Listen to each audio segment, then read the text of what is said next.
The Bothy Storytelling Podcast is a member of the Alberta Podcast Network, powered by ATB.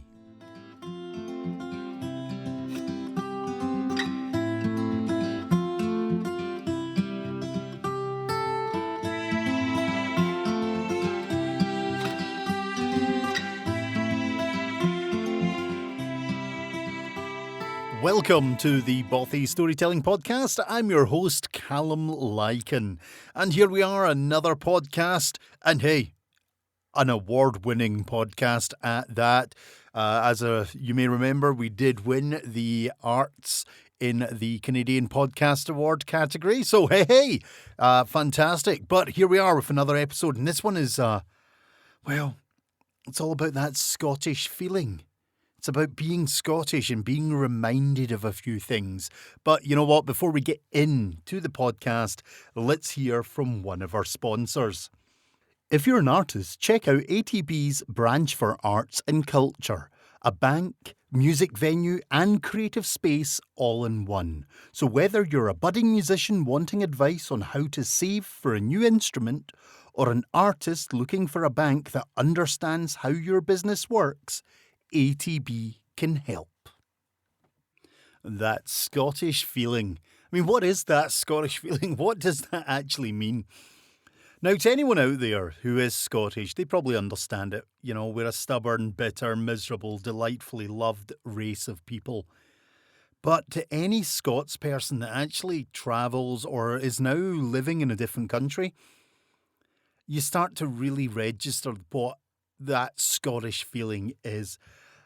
What I've realised in the last couple of years is how weirdly connected to the land the Scottish people are. There's something about that tiny wee country that's so important, so significant to our lives. And yeah, anyone can say that about their country. They can, and I totally understand that. But I don't know. The Scots are a weird race, you know. It's like I had a stone. All right, let's just take this down to a level. I think I've mentioned this in a previous podcast, but I had a wee stone, right? And it was carved and it was from Scotland and it had some Scottish symbols in it, you know, and it was a Scottish stone and it was a wee bit of Scotland. And I travelled about with that stone in one of my pouches for doing storytelling, and I'd use it for stone soup. Hey, it was great. And then one day I was up in the Slave Lake area. I think it was actually in Smith. And I was at the school, and I remember I had the stone at the school, and then when I got home, it was gone. I'd lost my stone. And it made me awfully sad. I kid you not, I was so upset, and it was just like a wee bit of Scotland had gone from me. And I had to kind of try and put a positive spin on it by saying, oh, but Callum, that means there's a wee bit of Scotland in Canada. And hopefully one of the kids would have found it and looked after it and realised it was something a bit more important. But there's something about being Scottish. There's something about us as a race of people. We're stubborn, we're unique, we're interesting, and we really are awful individuals. Any of my friends know I'm an awful man. Awful. I'm just a misery to be around at times, you know. It's that bleak Scottish outlook of, oh, we're all doomed. But, you know, you got to love us for it. But, you know, there is something about Scotland, and I can't even put my finger on it. There is a connection there. There's a weird thing about that little country and its people, and we really need that connection. And I'm very fortunate in Canada that I am surrounded by loving people, and a lot of people from different nationalities, and a lot of people that have Scottish heritage. And I do love that. I absolutely adore the fact that there's places I can go where I get my Scottish on. And recently I was actually up at Sedgwick. Now, for those that don't know Alberta well, it's, you know, I'm talking about people outside Canada who won't maybe register the way that Canada's structured. It's a vast country with lots of roads and nothing else in between. And I love it for that. But I get a lot of events in that up the province, you know, beyond Edmonton. Edmonton's a 3-hour drive. Okay, I've always joked that the narrowest bit of Scotland is pretty much a 3-hour drive. So Edmonton's a 3-hour drive, and then up beyond that, you're heading further. So I was invited to a Tartan day at Sedgwick, and I'm so excited because they're having me back for their clan gathering. And you know what that means? That means I get my Scottish on even more. It's brilliant. Um, but basically, it was at this Tartan day, and of course, I had no idea what I was going to. I'd been booked for this a while back. The people that booked me are absolutely lovely, but the phone calls we had were just a delight. And I was expecting, I'll be brutally honest, a wee hall, a wee community hall, maybe 30, 40 people, nothing major. I arrive and it's a huge complex. They actually had a country music concert going on, which apparently dropped their numbers a wee bit. They were a wee bit annoyed about the clash, but they couldn't change Tartan Day. It's a unique day about Tartan. Anyway, I I lost my train of thought. I was invited along to this. And I arrive and I walk into this huge hall. It's like soccer pitch size. And it's filled with tables and booths, and there's a bar and there's a big stage, and I'm like, what is going on here? And everyone's in their kilts, and it was marvellous. I was so excited, and everyone was so happy to see me, and it was just nice. They had bits of history on the walls, they had fun stuff all over, and it was great to see, and everyone was really into their Scottish stuff, and it just made me happy. We had a lovely guy from Clan Buchanan, who's one of my family clans. And of course, I couldn't help but mock the Tartans of Clan Buchanan because I'm not a nice person. I can't help it. I just, Campbells. I've got a very good friend in Scotland who is a Campbell. He's a wonderful storyteller. But, there is the stigma about the Campbells out there. It's all false. It all goes back to the massacre. And historically, there was only one Campbell involved. So, they've been given a bad reputation, those Campbells. Or have they? Well, yeah, actually they have. I always say to people, I've got respect for the Campbells to a degree because when the rest of the clans were out there butchering and massacring and raping each other, basically the Campbells were there siding up with the kings and the royalty and the lords and ladies and basically using their politics and using their language and intellect to win Scotland. So this is why the Campbells became so powerful, and they get a bad name because of the massacre. Of course, there was some MacDonalds, yay McDonald's. There was some McPhersons, yay McPherson, some of the fiercest, most wonderful clans which I'm part of. And just loads of fun stuff. It was a great day. I got to tell some stories, talk about the history of Scotland. It was a wee bit awkward the way the room was set up, though. Most of the seating was to the wings with a small row in front. So it was a wee bit difficult, from the perspective of keeping a connection with the audience. But it was an amazing event, and I bought a couple of So Scotsman goes to some Canadian Tartan days and ends up buying some shirts and all that. One of the women there had made these amazing Scottish shirts, kind of replicated off the ones you might see on Outlander, but they've got the historical authenticity. So I couldn't help but buy a few because they were just braw looking shirts. And I'm kind of trying to develop my Scottish here because here it is, folks. All right, that Scottish feeling. What it's reminded me of is this. Here is a shocker. I will reference one of my good friends from the Vikings, Nick. He will probably roll his eyes and let out an audible groan. But for those who don't know me, I'm Scottish. There's an in-joke there where I basically just always refer to being Scottish to people in the Viking Society. It's great. And at this moment in time, Nick, when he listens to this podcast, there may be a risk of him crashing his car with absolute, he'll be so annoyed. So, Nick, love you, mate. There you go. Please don't crash because we want to see you at the next Viking events. I swear one day I'm actually going to beat you in a sword fight. I'm getting old. He's still young and he does a lot more sports than that and trains harder than me. But one day I'll beat him in a sword fight. Probably when he's not looking, I'll kick him in the nuts and then stab him. Pretty much, chivalry. Aye, it's out the windy. Anyway, so I am Scottish, in case you hadn't noticed, and I love this fact, and I love it in Canada because, as I say, I get to rub it in people's faces just for the sheer shits and giggles of it all. But what it reminded me, actually, doing these events is, in all honesty, I am Scottish. and I've got this huge heritage and history and culture, and my whole mind is set for storytellers and telling and history and culture. And it made me realise that I've been kind of fighting against it. Yes, I am who I am, but I actually have been fighting against it, and I've realised it's time to really bring on the full Scottish. So I will still be doing my Viking stuff.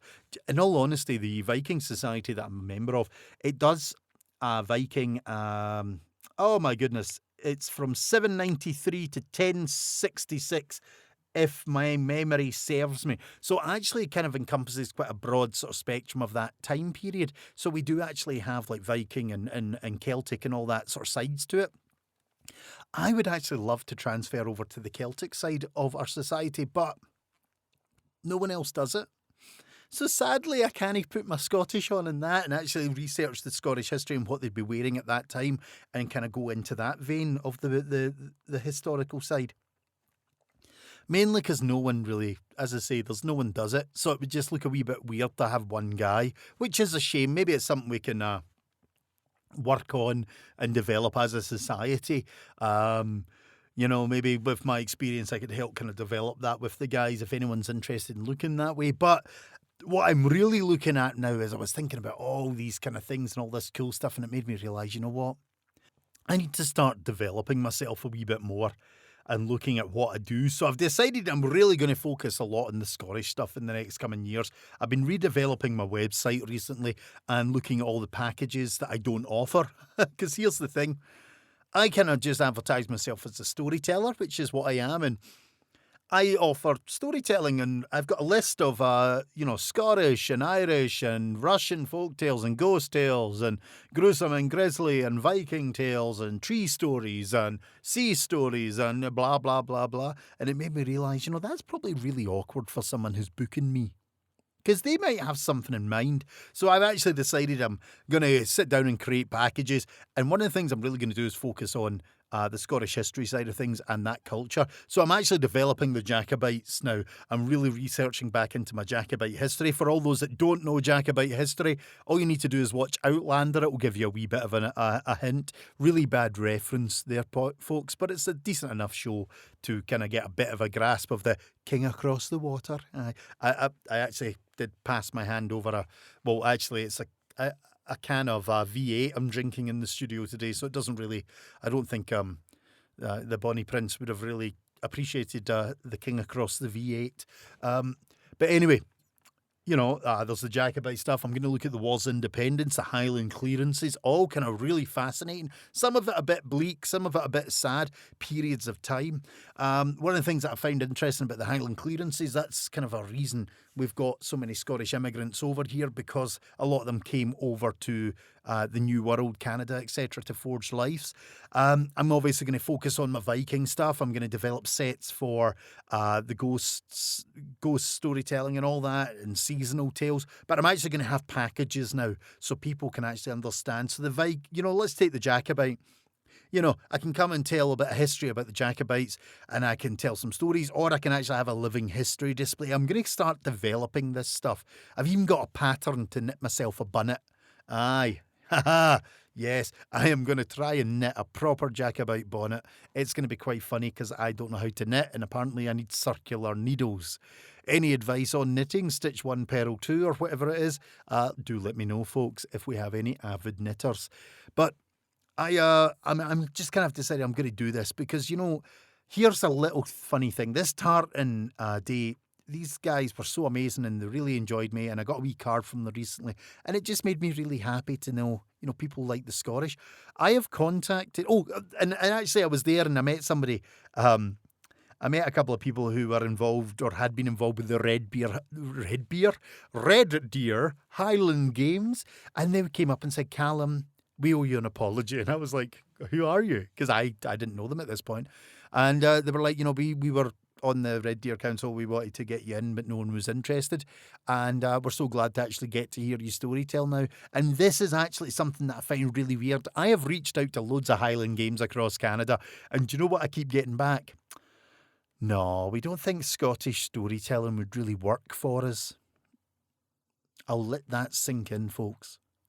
Scottish storytelling at the Highland Games, where there is basically everything to do with Scotland, the actual games, the piping, the entertainment. In Scotland, we have storytellers aplenty. I want to point this out to a lot of the Canadian Highland Games. The clans have something known as Seneche. Right, I'm probably mispronouncing that slightly wrong because it's one of those words that varies depending on how people pronounce it.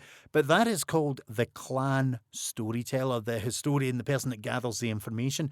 Most of the clans in Scotland have one or have one related to them, and quite often at the games they have them. I am a storyteller and I come and do that job, and yet, unfortunately, it wouldn't work for them, which I've always laughed.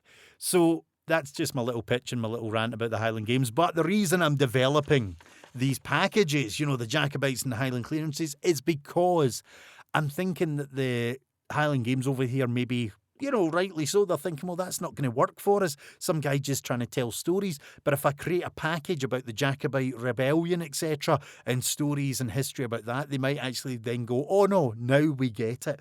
So I'm kind of it's a double-edged sword that I'm working on here to get this developed. But yeah, it made me realise, here's this guy who's Scottish. I walk about in my kilt, I do my storytelling, and I'm like, God damn it, Mr. Lycan, you need to get your act together and actually get your Scottish properly on. So I'm going to have the brave and free traditional tales. I'm going to have It's All in the Kilt, the kind of audience with question and answer sessions. But I'm also going to create like you Jacobites, Highland clearances, the Wars of Independence. I'm also going to start researching the fur trades over here because, a lot of the Scottish guys from the Arcadians and all that came over and started working in the fur trades. So there's just a whole wealth of stuff that I can do relating to Scotland.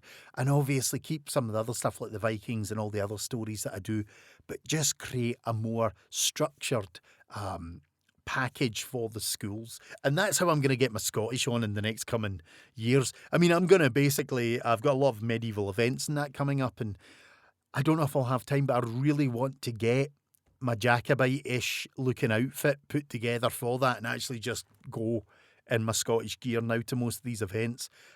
Slightly later time period, but it still fits in with the guys. But because I host a lot of the meals, I've got a lot of these medieval games and that asking me to, medieval festivals, asking me to host their events or even their meals. It's kind of nice if I'm in a bit more regalia, looking all fancy and my kilt and all that, But yeah, I'm kind of excited about this project. I'm just redeveloping my websites and getting everything done. And then it's just kind of making sure I've got everything, the research done. And as I go, I'm going to be adding more packages. I've got a whole list. Where's my list? Folks, I'm going to read you a list. If I can find it in my muckle great big notebook. Because I've got a muckle great big notebook here. And it is just filled with nonsense. Half of this nonsense... I'm not even talking into the microphone here because I'm trying to look through this notebook. Where did I put all my stuff? Honestly, this is the problem with me. There's so much here that I actually lose where I am with a lot of stuff. I'm totally not talking into this microphone. You guys can't even hear me at the moment. Oh, wait a minute. It's on the floor. Give me a second.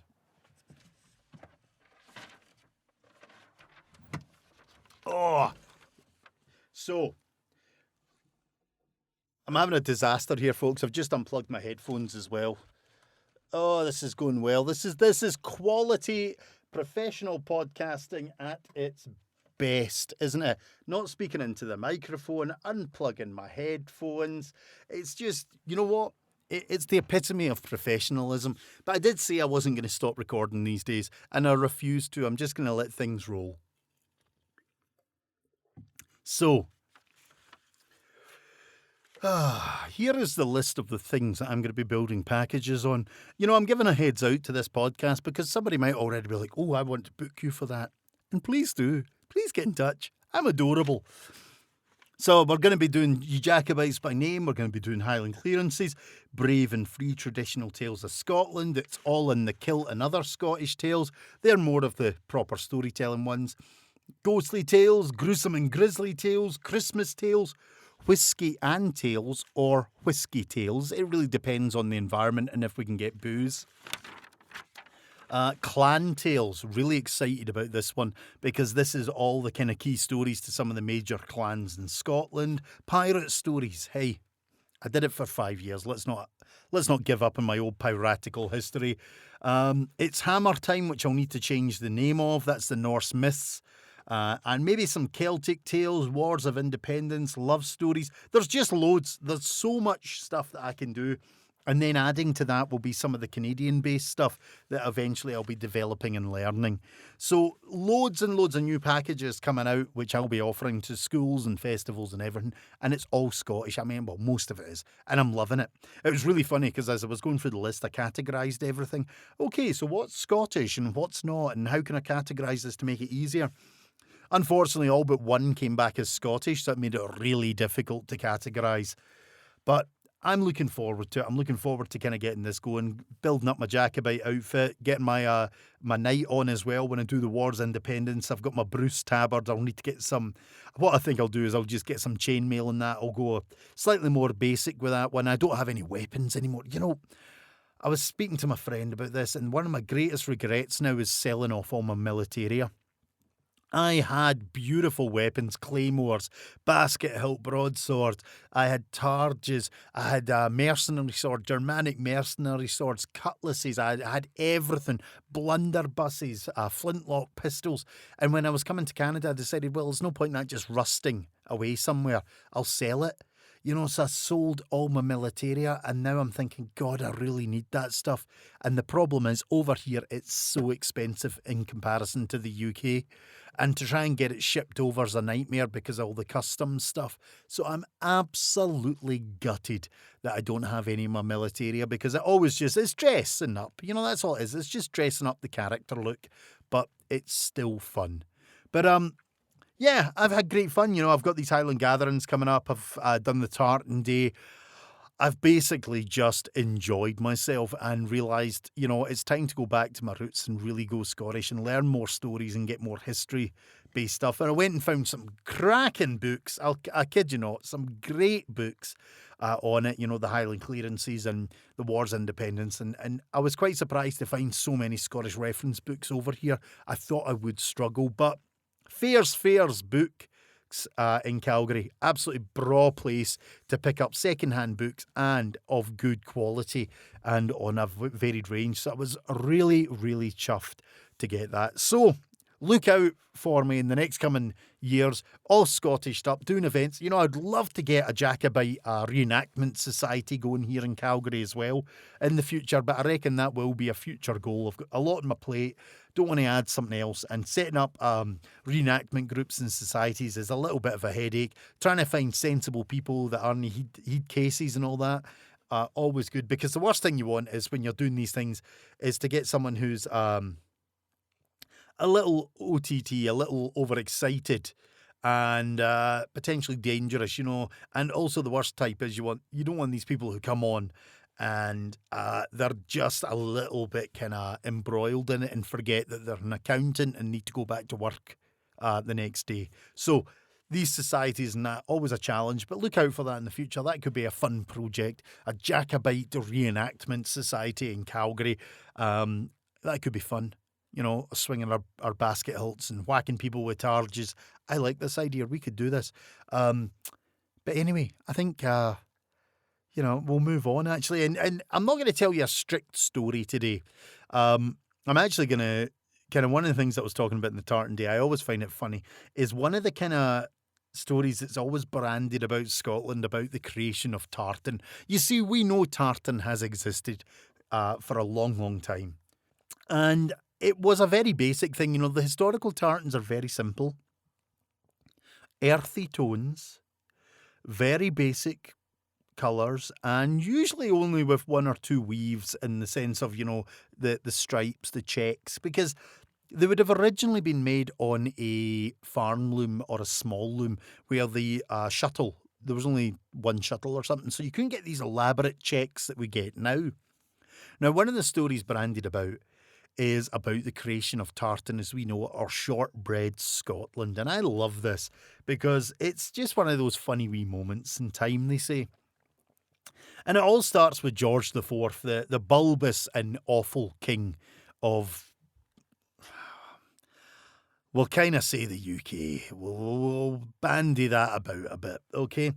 And he was hated by all these realms. No one liked him. No one wanted him. He apparently was a dullard. He was overweight. He was just an unpleasant individual to be around. And he had decided he wanted to tour his realms. Well, nobody wanted him. Everyone did their best to get rid of him and say no. And eventually, the only people that hadn't responded quickly enough were the Scots. So, of course, George IV decides he is coming to Scotland. He is coming to tour Scotland and see his people. Well, the Scots wanted none of it, but we were stuck with it. So Sir Walter Scott decided, if this man is coming, we may as well make a bit of a pageant for him. We may as well put on a good show. So he came up with a couple of ideas and he got like Edinburgh City all dressed up. But then he gathered a lot of the weavers and he told them that he wanted some new outfits made. And he got them to create these fanciful checked outfits, bits of material, strips and huge chunks of material. And then he basically did something unheard of. He managed to get the clans to come and join him. And he said, we've got these new tartans for you. And he basically got them distributed. Now, when I talk about them distributing the tartans, I imagine it in this way in my head. There's a big barrel filled with multicoloured tartans, and the Clan Macpherson walk up and pull one out and go, aye, that's no bad. We'll have this one. And all of a sudden we get the new Macpherson tartan. McGregor walks up and goes, oh, aye, I quite fancy this one. And all of a sudden you've got the new McGregor tartan. And all the clans and the clan chiefs put them on for this pageant. And George IV arrives in the city and he is blown away by this. He thinks it's fantastic, but his spies had forewarned him. So he was actually already prepared. And George IV arrived in Edinburgh in his own tartan and his own outfit. And let me tell you, folks, it was a disaster. It was the most... Apparently, the recordings of it say that it was salmon pink check. It was a really gross thing, but it was like a mini skirt he was wearing. He was so fat, it was so raised on his bulbous frame, it looked like a mini skirt. But because he was wearing this, he was actually also wearing a pair of skin flesh coloured sort of tights. And what they'd done is they'd painted muscle tone on these tights to make him look more masculine and manly rather than this creature that he actually looked like. So he arrives in Edinburgh and he's a laughing stock straight away. But the clans are all there in all their regalia now, looking grey, and all of a sudden the tartan sort of shortbread tin Scotland starts to come into being. But the best bit about it, all the Edinburgh folk, all the dandies thought that this new tartan was so splendid, they started to commission outfits to be made in it. So all of a sudden, the beginnings of a kind of pageant idea to dress up the clans for this event of the king arriving started to evolve into something more. And effectively, we get the shortbread tin Scotland that we have today. And we all know that the kind of modern tartans aren't as accurate, but we wear them with pride. Being Scottish, we still wear them with pride and love. And I will always wear my tartan, even though I know it's a little bit kind of not as natural. I like the earthy weathered tones, but they're harder to get. But I always say to people when they argue this, I say, okay, folks, simple fact. Scotland was a military-style country. We were busy fighting each other. We were busy fighting the English. And here's an idea. You have just stolen your neighbour's sheep, or you're running through the heathers from the redcoats. If you are wearing one of your modern tartans, how easy is that going to be to hide in the heather? Think about it. Browns and purples and greens, and you're wearing a bright red or pink checked tartan. You're wearing something with oranges and yellows in it. You're not going to hide. This is why we know the original tartans, the original Phillimore, etc., was a more natural toned, greens and heathers and earthy dyes and more simplistic. And that's it, because you couldn't hide from the redcoats if you were wearing something like you'd be wearing today. It wouldn't work. So I love Scotland. I love our tartans. I love our history. But also at the same time, we also know that there's variants, there's things that have changed, that have evolved. But it matters not. Jacobites, Bonnie Prince Charlie, Wars at Independence, Highland clearances, everything Scottish will be coming your way soon, and it's going to be great, and I'm going to love it, and I'm so excited about these projects and developments that I'm working on. But first, of course, I need to learn how to knit in a circular pattern a bonnet, and it's going to be interesting. A Jacobite bonnet, but I'm going to style myself, I think, on oh geez, what's his name? No, the laddie from Outlander, the uncle with his beard and his bald head. McTavish. Graham McTavish is the actor's name, is it? Oh, geez, I can't remember. I always used to joke that when I got on stage, I went for an audition and there was two bald-headed, bearded men up for it, and of course he got it over me. Complete lie, though. Never went to an Outlander audition in my life. Should have been on the show, but that's a different story. Anyway, let's move on and let's have our book recommendation.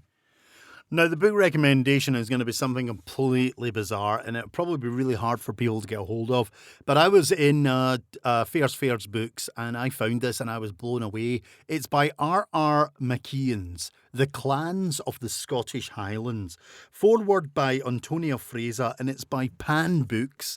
And I have seen this book for only kind of in myth and legend. And what it is a beautiful, massive book all about the Scottish clans, basically the clans of the Scottish Highlands, the costumes of the clans. And what it is if you've ever seen any of those beautiful sort of pictures of the clans and the Highlanders and all that in their regalia, this is filled with it. This is the book it came from. So basically what it does is it's a huge kind of monstrous book. I'll try and post a photo on my account, but it's a huge book, and it's just filled with beautiful pictures of how some of the guys would be dressed, plus history and stories of the clans. I love it. I couldn't believe it. And I got it for about $25, and I'm just blown away because this is a book I've known about or I've seen the images, and then I found the actual book, and I'm in heaven. So if you ever get a chance, it's R.R. McKeon's The Clans of the Scottish Highlands. It's got a foreword by Antonia Fraser, and it's by Pan Books. But it is an old book. Let me just see if I can find any Pan Books, London and Sydney. First published in 1980. I'm surprised at that. No, I tell you a lie. The Clans of the Scottish Highlands, the original was first published in 1845 and 1847.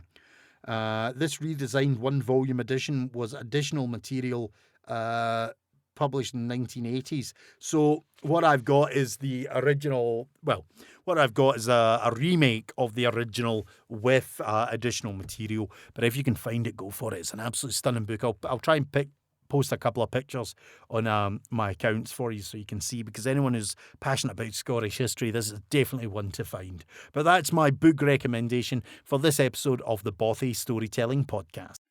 Now, we move straight on to our podcast recommendation, but we're not going to give you a podcast recommendation this time because the Alberta Podcast Network, powered by ATB, is a proud sponsor of this year's Pod Summit, Western Canada's premier podcast conference. Now, join us on June the 22nd at Fort Calgary for a day of learning and connection. The theme of this year's conference is After the Start. And here's what you'll learn at this conference. I'm actually going, and I'm really excited about this.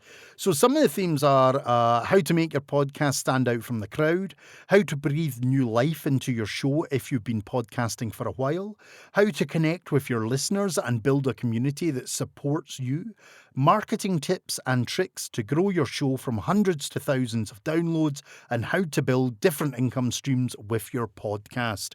Some wonderful topics. I did actually apply to be a speaker and didn't get in this year. I'm not worried about that because some of these subjects are phenomenal. Now, tickets are $150. You can get $25 off by using the promo code I Love Podcasting. That's I Love Podcasting, all lowercase, no spaces. Get your ticket today at podsummit.com. So do remember that $150 ticket, but you can actually get it for $125 if you use the promo code I love podcasting, and go to podsummit.com, the website, and put I love podcasting, all lowercase in, and you can be joining myself and come and actually speak to me in person. I'll be roaming about. I might put my kilt on, make it easier. I'm not one of the guests, but you know what? It's all about me. But do come along. It's powered by the ATB, sponsored by the Alberta Podcast Network, and it's June the 22nd at Fort Calgary. So please come along to Pod Summit. The conference is after the start, so this should be a really interesting one, and there'll be plenty of time to go to these sort of talks and speak to other people and have great fun. And do come along, even if you just want to meet me. $125 just to kind of chat to me for 5 minutes. I think that's quite reasonable. I don't earn any of it, but I still think it's reasonable. Come along to Pod Summit, folks. It'll be great fun. And with that, it brings us to the end of another episode of the Bothy Storytelling Podcast. This has been just about getting the Scottish back on. You know, I love being who I am, and sometimes even I forget who I am and what I do. And I reckon I need to just focus strongly on some Scottish stuff. There's a huge Scottish community in Canada. They're always interested, and sometimes I get a little bit carried away and go in wrong directions. But look out for Jacobite, Wars of Independence. I'm going to be dressed as the Bruce. I'm going to be dressed as a clan chief. I'm going to have fun. Well, maybe not a clan chief. That's a bit fancy for me. But yeah, I'm going to have fun this year talking about all these wonderful Scottish things and adding more stories and events to my repertoire. So please, if you have anything to add to this episode or you want to get in touch, reach out to me at calumlykanspokenword@gmail.com or go to Callum Lycan Studio on Facebook and drop me a message. That is where we post and put all our podcast information and any other studio work that I'm doing. So please do get in touch, and I will hopefully speak to you all, see you all, have you all listening to me rambling on the next episode of the Bothy Storytelling Podcast.